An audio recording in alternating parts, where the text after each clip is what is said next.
আর কোনো বাধা নেই, বাংলা জুড়ে এখন শীতের আমেজ। আজ মরশুমের শীতলতম দিন। উত্তর পশ্চিমে শীতল হাওয়ার দাপট। কলকাতার সর্বনিম্ন তাপমাত্রা 14.5 ডিগ্রি সেলসিয়াস এবং এই মরশুমে এই প্রথমবার 14 নামলো তাপমাত্রা। পশ্চিমে জেলার পারদ 10-11 ডিগ্রির ঘরে। রাত এবং ভোরের তাপমাত্রা স্বাভাবিকের নিচে।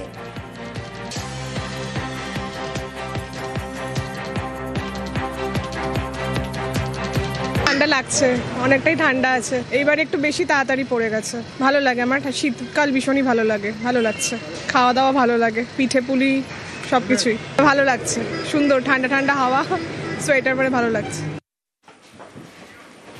উত্তরবঙ্গেও শীতের আমেজ। দার্জিলিংয়ের তাপমাত্রা 5 ডিগ্রি সেলসিয়াস।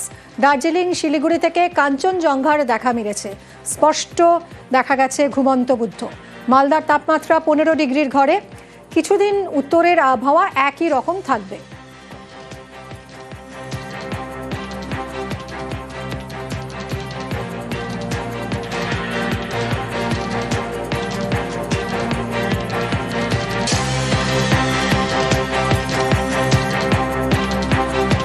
ঠান্ডা ভালোই কষ্ট হচ্ছে। এখন এই জাস্ট ঘর থেকে বেরোলাম, কিন্তু টুপিটা মাথায় নিয়ে বেরোলাম, এটা হাওয়াটা আছে তো থেকে খুব একটা বেরোচ্ছি না।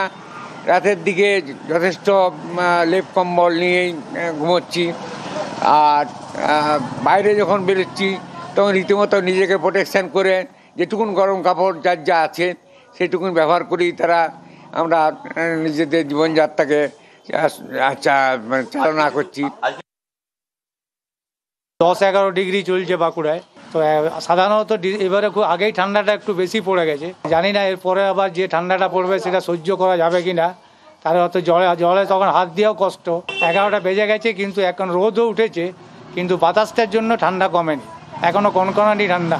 হ্যাঁ, মাঘ ফাল্গুনের থেকেও সেই ঠান্ডাই এখন পড়ে গেছে। মাঘ ফাল্গুনে যে কী হবে জানি না।